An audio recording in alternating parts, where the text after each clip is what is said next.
Shalomi homies. I'm here in my garden.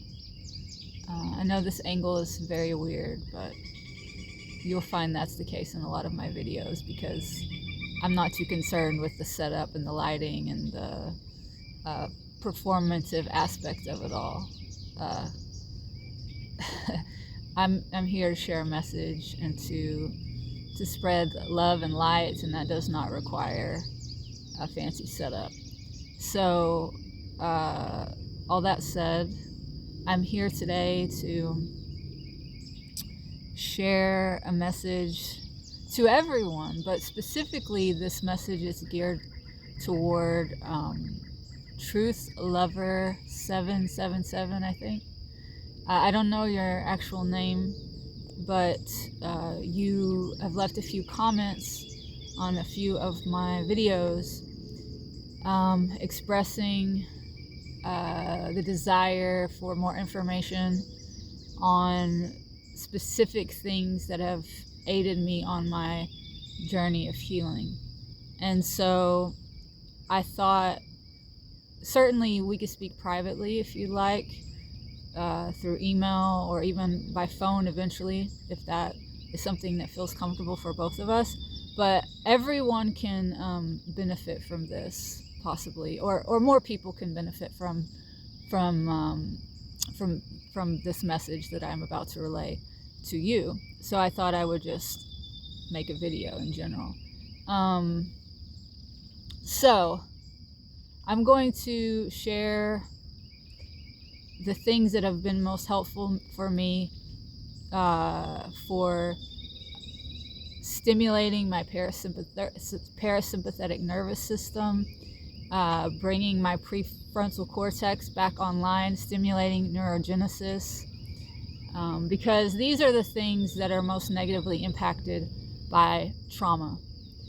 Trauma puts us in our lizard brain. It overstimulates and overactivates the amygdala.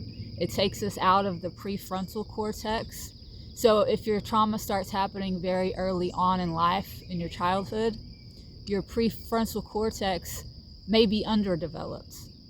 And that's not something that can't be overcome. It can.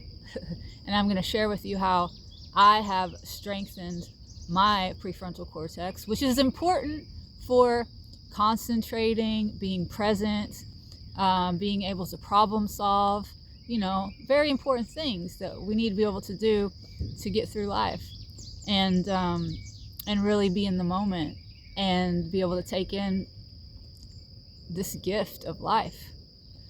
So I'll share with you somatic exercises, books that have been helpful for me, diet, supplementation, psychedelic medicines.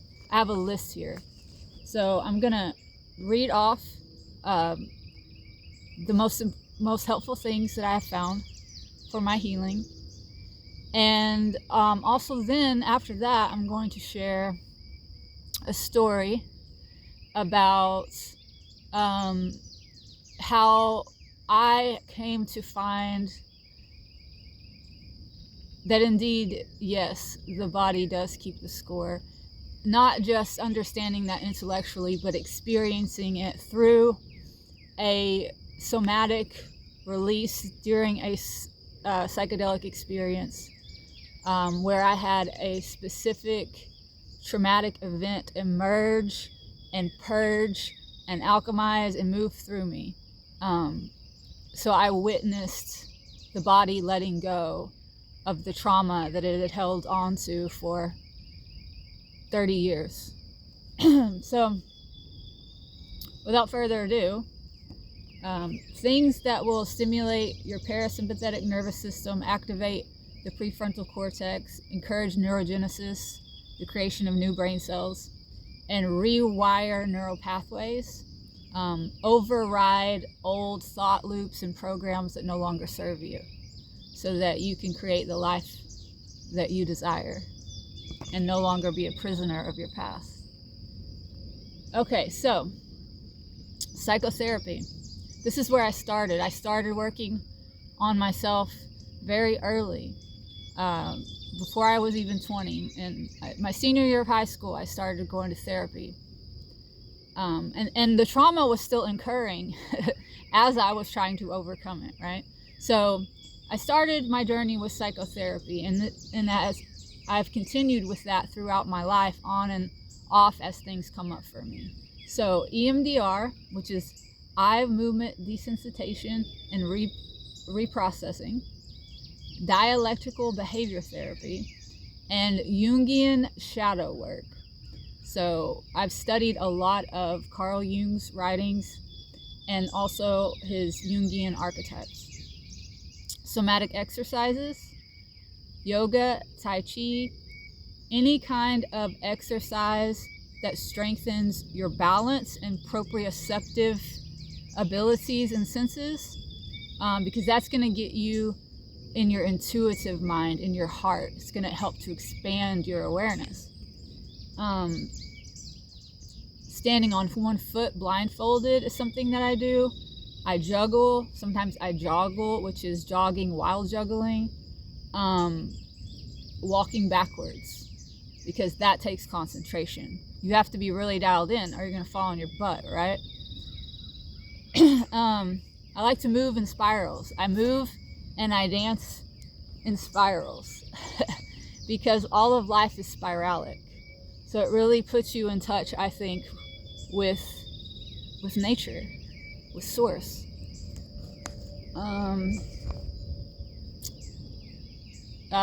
Ecstatic dance. I also created this type of dance that I call, what do I call it? I had a name for it. Molding, or basically you're like molding the future that you want while you dance. So you're dancing ecstatically, right, with no particular movement in mind. You're just being intuitive and in the moment. And you have your eyes closed and you are envisioning for yourself the future that you want to have for yourself. And you use your hands to actually mold and shape the things that you're seeing in your mind's eye. I've been doing this for a long time.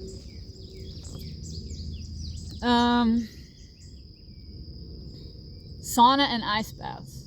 Okay, the extreme temperature shifts. This has been one of the very most helpful things for me, as far as stimulating my parasympathetic nervous system, because it activates and stimulates the vagus nerve, the largest nerve in your body.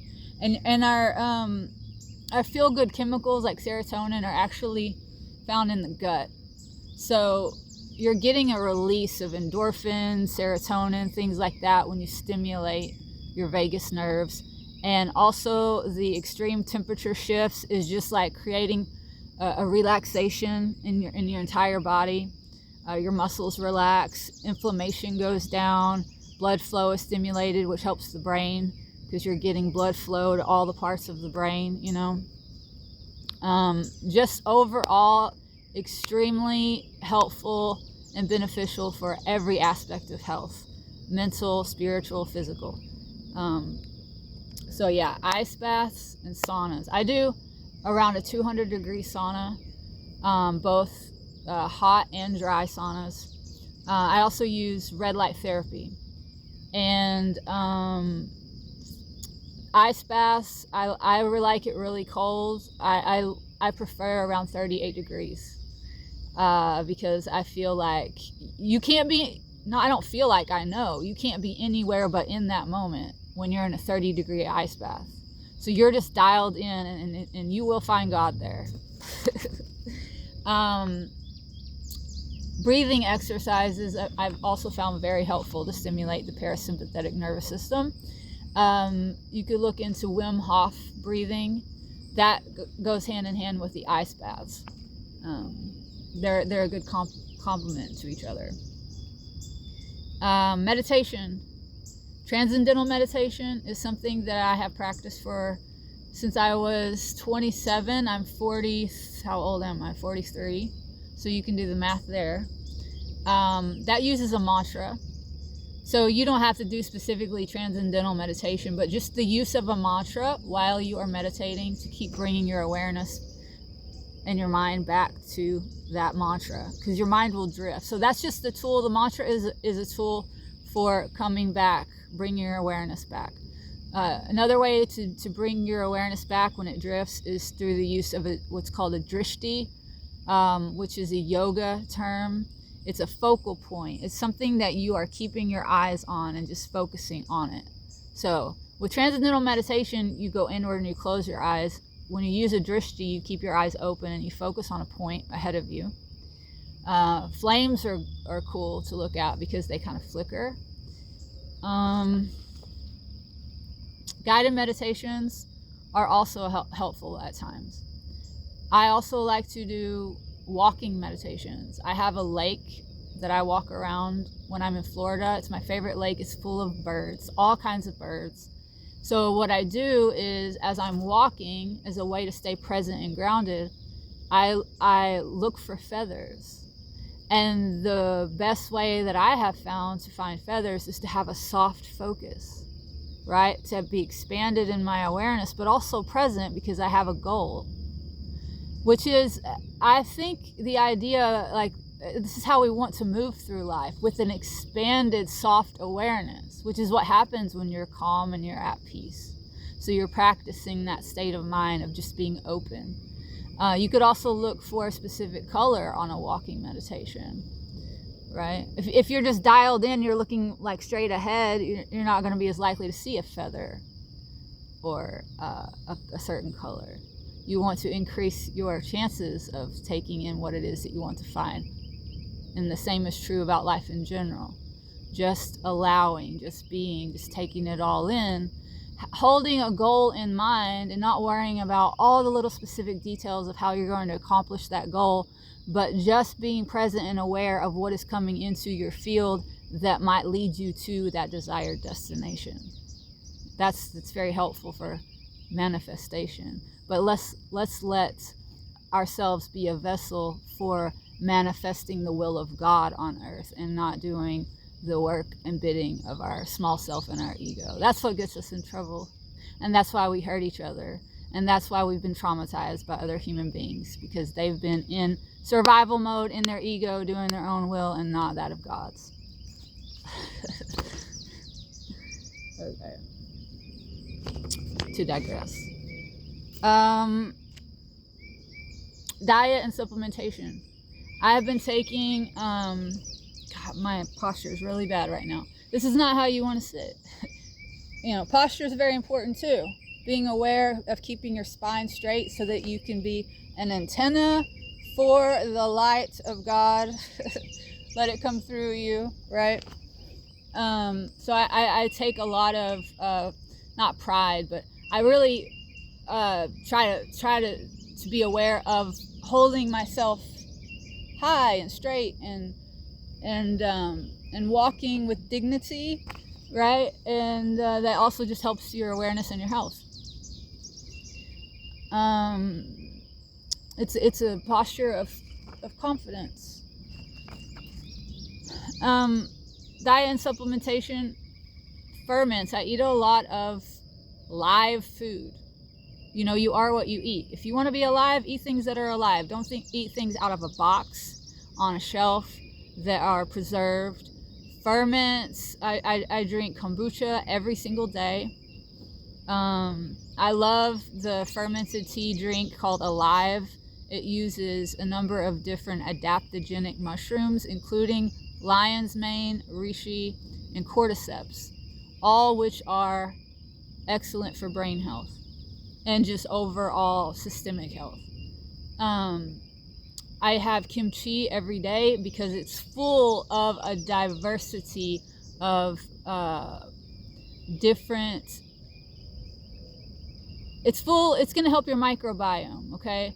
That kimchi is I think probably the best fermented food you could eat as far as diversity of bacteria, helpful bacteria. Sauerkraut is also really good, but it pales in comparison to the diversity of the life that is found in kimchi, which diversity is what nature uses to support life. I really feel that a foundational, the foundation of health in the body starts with a good, healthy microbiome, and everything will go out from there, just like the health of the soil. If you don't have a lot of biodiversity in your soil, or biodiversity in the microbiome of your soil, your plants will suffer, right? So you could think of our guts as like the soil of our body. Try to cut out all refined sugars or added sugars. I eat a low carb diet because I just find that my body feels cleaner and lighter, and I have less inflammation. I try to eat only clean, organic, whole foods. Like I said, nothing out of a box. I do take lion's mane every single day. I've been taking lion's mane for 12 years now, and I will not be without it if I can help it, because I started taking it I had nerve damage due to partially a car accident. I already had some issues going on with my neck, and then I was in a car wreck, and it just took it over the edge, and I ended up having to have surgery. So in order to treat the nerve damage that came along with that injury, I did research and found that lion's mane helps with repairing the nerves. And so I started taking it for that purpose, and it did help, because at one point I was having tremors because of nerve damage, and it stopped that. Because lion's mane actually remyelinates the axon sheaths in the nervous system. And if you think of like our body's electric, right? And our nerves are like the electric cords. And so on an electric cord, you have that outer coating. If that outer coating comes off and it frays, the cord will start to spark and short out. That's what happens in our body as we age, right? The myelin sheath around the axons in the nervous system begins to deteriorate. Then we start having cognitive issues, the body starts failing.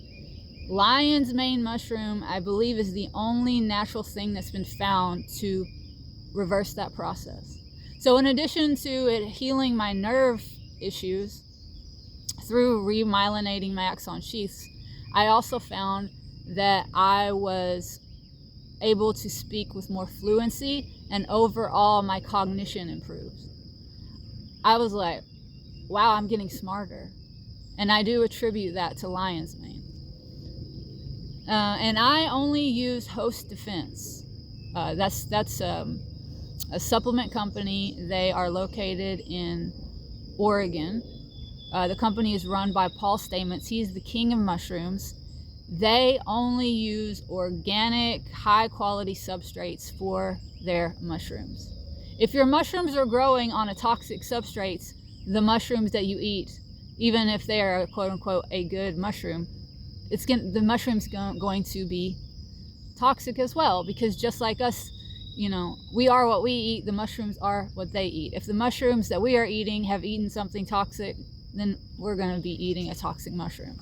So anytime you order a supplement, you have to research the company that it's coming from, because regulations on supplements in general are very poor. A lot of supplements are actually really bad for you. Shilajit is another supplement that I take, and sea moss. Books that I have found helpful. The Myth of Normal, Trauma, Illness, and Healing in a Toxic Culture by Gabor Mate and Daniel Mate. I love Gabor Mate. He's a brilliant, insightful, loving human being. Body Keeps the Score, Brain, Mind, and Body in the Healing of Trauma by Bessel van der Kolk. And some more spiritual texts, Phoenix Rising and Nuclear Evolution by Christopher Hills. Those are two books, Phoenix Rising and then Nuclear Evolution by Christopher Hills. And then The Second Coming of Christ, The Resurrection of the Christ Within, a revelatory commentary on the teachings of Jesus Christ by Paramahansa Yogananda. Sorry, I have hair in my mouth. If that wasn't evident. And then Psychedelic Medicines. Okay? That was my belly. My belly wants food. Psychedelic medicines have been introduced to my regimen only in the last, I would say, decade, okay? Microdosing psilocybin mushrooms, MDMA, ketamine, ayahuasca. Now, I make a note about how I've only introduced those things in the last 10 years, so fairly recently, because I've been on this journey for at least 30 years. I feel that it is important to have a foundation built before you start working with these medicines. Otherwise, you're going to be presented with quote-unquote unearned wisdom, and that's very dangerous. It can make things worse for you. Okay, so those are specific things. I'm sure I left some things out, but that's a good start.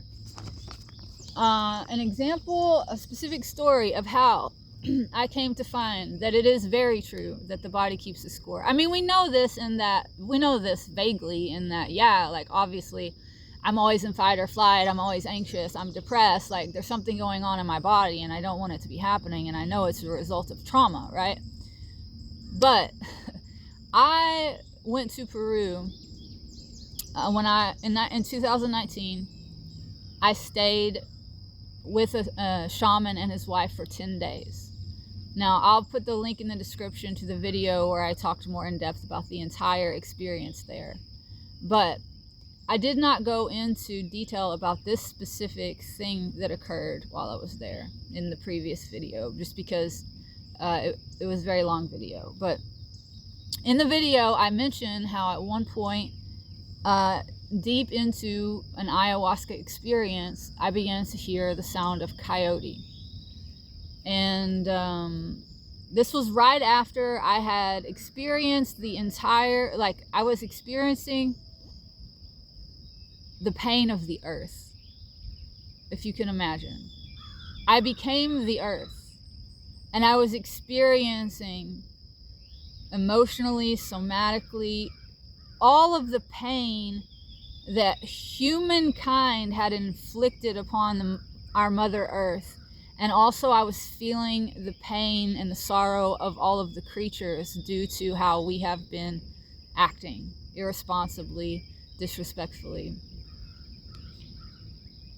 Coming out of this, I started hearing a coyote howl.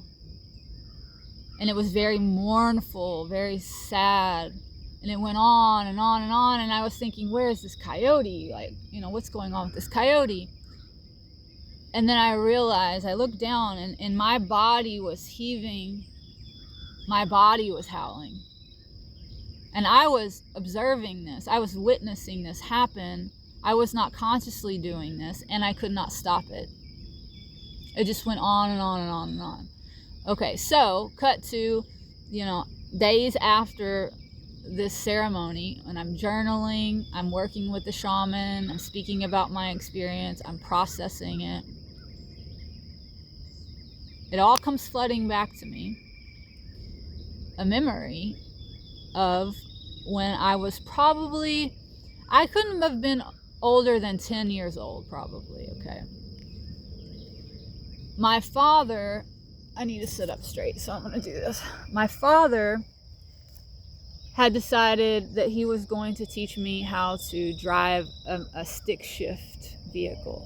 His truck was a stick shift. And we lived on 500 acres. So he loaded me in the car, he sat me in his lap, we start driving around the property, he's teaching me how to move back and forth from the brake to the gas, shift the gears. The entire time this is going on, he's drinking. My father was an extreme alcoholic. He drank cases, plural, cases of beer a day. If he was awake, he was drinking. So as the day progressed, he got more and more intoxicated. And as night began to fall, he passed out. He passed out behind the wheel, and we were out in the middle of a field on 500 acres. No other humans around. I'm too small to reach the pedals myself. I can't drive this truck. My father's out cold. I'm checking his breathing. I come to think that he has died. Okay, so I'm having this experience of believing that I have just witnessed my father die, and now I'm sitting with his corpse in the blackness of night in the middle of a field on 500 acres, and then the coyotes come. And they're surrounding. I can't see them, but I hear them all around, and they're howling, howling, howling. And I was terrified. You know, I'm a child. I don't realize, like, I'm not in danger of being attacked by these coyotes because I'm locked safely in a truck. But I also am thinking, like, I'm locked in a truck with the corpse of my dead father. So I spent an entire night like this. Now imagine my state of mind, my nervous system, the imprint that left on my body. Right? So what I realized was that that's what was being released from my body during that ayahuasca experience. And I think what happened was I split. I think the experience was so traumatic that some aspect of my psyche actually became a coyote, if that makes sense. Or it was just left there in that place and time, you know?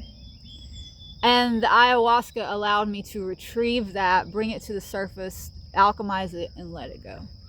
This is the potential power of psychedelic medicines, if we approach it correctly. Life is a miracle. Everything on this green earth was put here for a purpose. It's all medicine in the right dosage, right? Anything done incorrectly or in the wrong measure can be harmful, but anything can be medicinal if it's done in the right measure. I'm speaking not, of course, about imbibing things, but more generally. It's all about context. And if we approach things with an open, loving heart, then it's all medicine and it's all harmonious if we engage with things in the way that God intended. And we know what God intended if we'll surrender to being informed, just listening, you know. If you pray for the eyes to see and the ears to hear the truth and to know what to do, none of that will be kept from you. So, I hope that was helpful. Like I said, I'm happy, truth lover, to engage more directly, either through email or perhaps on the phone eventually. And the same goes to anyone else. Like, I'm not a life coach. I don't sell anything. I think that's all bullshit. I think that we are all gifts to one another, and that God made a natural economy and we're surrounded by it, and we thought we could do better, and in thinking we could do better, we made a big mess of things. So no, I don't think that I know so much or I'm so wise that I can be selling a gift given to me by God to my brothers and sisters. How arrogant. That's how I feel about it. But to each their own. So, okay, I hope everyone has a beautiful, beautiful day.